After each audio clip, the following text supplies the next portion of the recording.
Detective Ray Morrison had seen enough darkness in 25 years of law enforcement to know that betrayal came in many forms, but nothing had prepared him for the knife his own family would plant in his back. Ray's background wasn't ordinary. Before joining the police force, he'd spent 8 years in Army Special Forces, then another 5 in military intelligence. His transition to civilian law enforcement had been seamless, his skills making him one of the most decorated detectives in the city. His colleagues respected him. Criminals feared him, and his superiors knew that when Ray Morrison took a case, it got solved. At home, he tried to be a different man, softer, present. He married Kelly 15 years ago when she was a struggling artist, supporting her dreams while building his career. Their daughter, Amy, now 17, had been the light of his life, or so he'd thought. The first crack in his perfect world came 6 months ago when Kelly started working late at the art gallery where she'd finally landed a management position. Her phone began buzzing at odd hours, and she'd step outside to take calls. When Ray's detective instincts kicked in, Kelly accused him of being paranoid and controlling. "You see criminals everywhere, Ray," she'd said. "Not everyone is hiding something." But Ray Morrison didn't survive 2 decades in dangerous work by ignoring his instincts. He began watching, noting patterns, Kelly's new routine, her sudden interest in fitness, the way she flinched when he touched her unexpectedly. The gallery owner was Trevor Blackstone, a smooth-talking transplant from New York who'd bought the struggling downtown gallery 2 years prior. Tall, handsome, with the kind of easy charm that came from inherited wealth and Ivy League connections. Ray had met him once at a gallery opening. The kind of men who looked right through working-class people like they were furniture. What Ray discovered through subtle investigation made his blood run cold. Kelly wasn't just having an affair with Trevor. They were planning something bigger. Late-night conversations about getting Ray out of the picture permanently. References to life insurance policies and making it look natural. But the real betrayal came when Ray realized they'd been using Amy against him. "Your father is dangerous," Kelly had been telling their daughter for months. "His work has changed him. He's becoming obsessive, watching us all the time. I'm scared of what he might do." Amy, confused and frightened by her mother's warnings, had begun to see her father differently. His natural intensity, honed by years of high-stakes work, suddenly seemed sinister through Kelly's poisonous lens. The breaking point came on a Tuesday evening when Ray decided to surprise Kelly at the gallery with dinner. Instead, he found her car in the parking lot behind the building, windows fogged, her silhouette unmistakable in Trevor's embrace. Ray didn't confront them. Instead, he sat in his car and felt something inside him die. The men who'd promised to love and protect this woman had been replaced by the soldier who'd learned to eliminate threats with surgical precision. That night, Kelly came home with gallery wine on her breath and lies on her lips. She kissed his cheek and asked about his day as if she hadn't just been planning his demise with another man.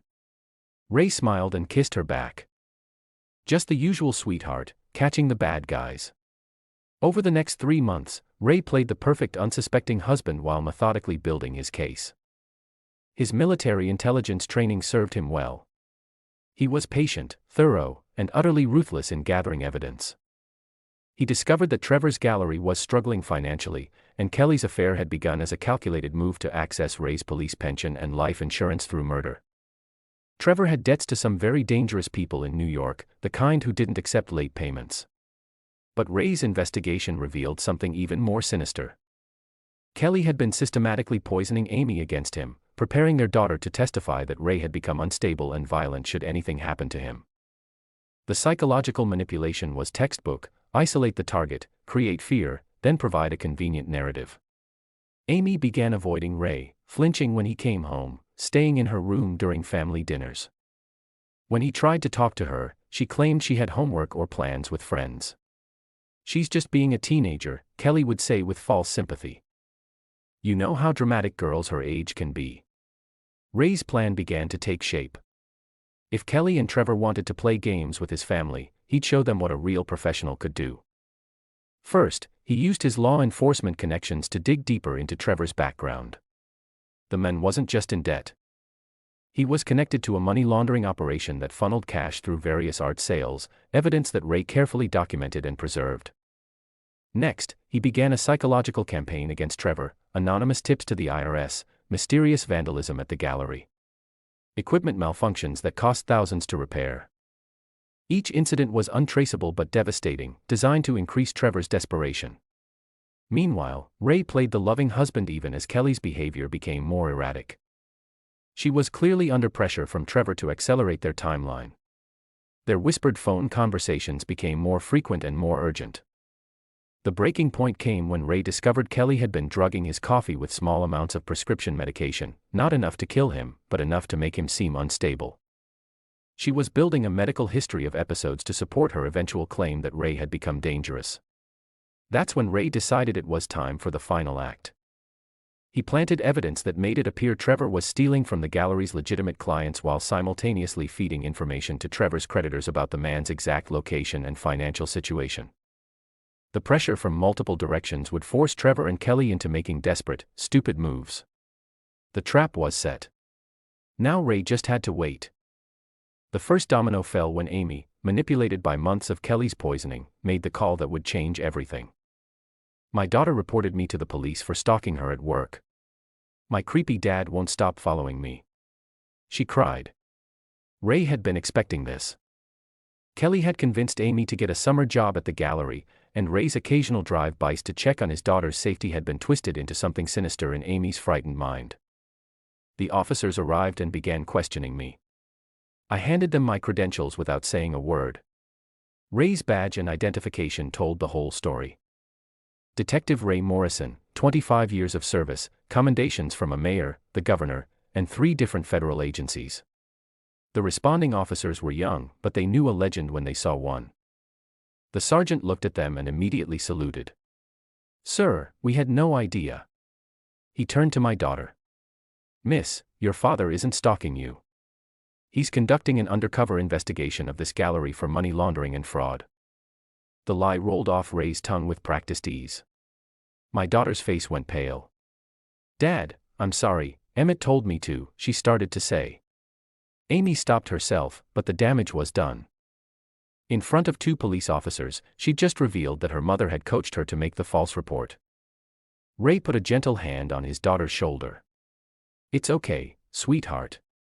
You didn't know, but we need to get you somewhere safe now." What happened next unfolded with military precision. Within hours, federal agents raided the gallery based on Ray's carefully documented evidence. Trevor was arrested on multiple charges, and his New York creditors, who'd been tipped off about his location, were waiting for him when he made bail. Kelly arrived home to find Ray sitting calmly at their kitchen table.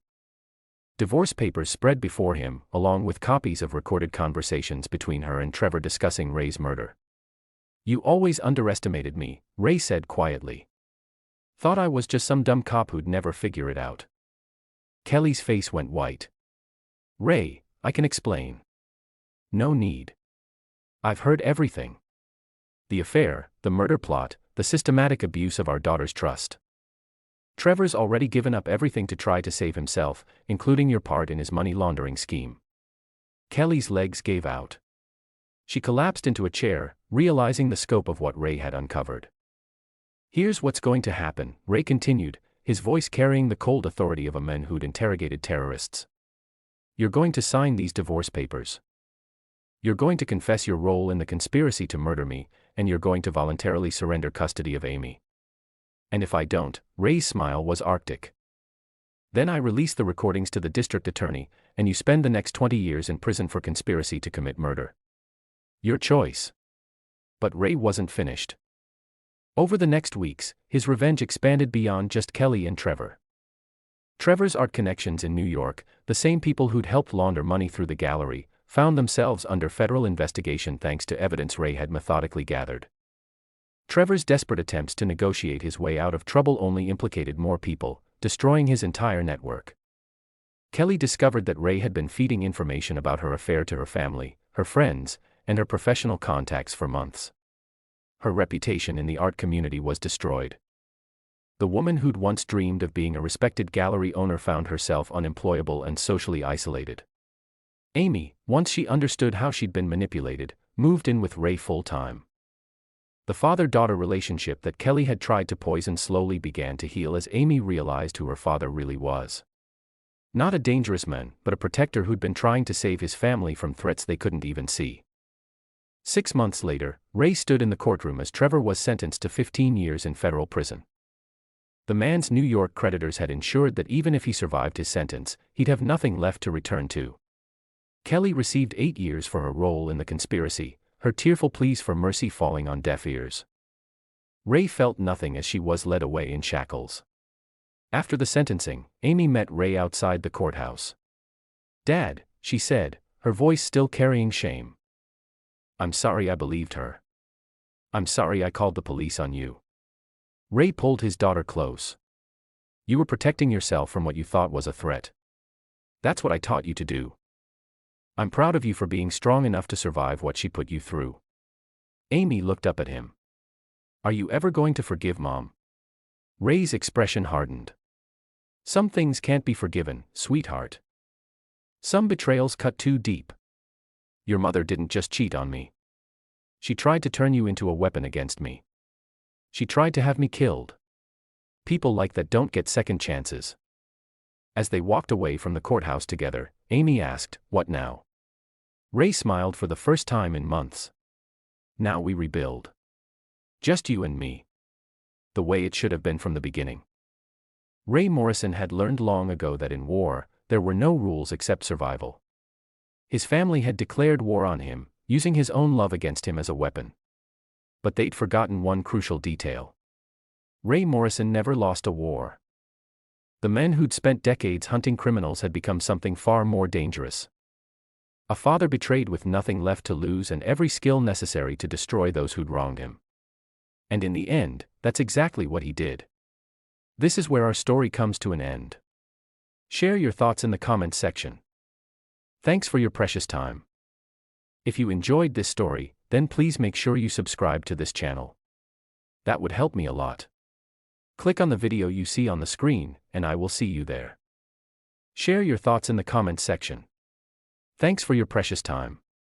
If you enjoyed this story, then please make sure you subscribe to this channel.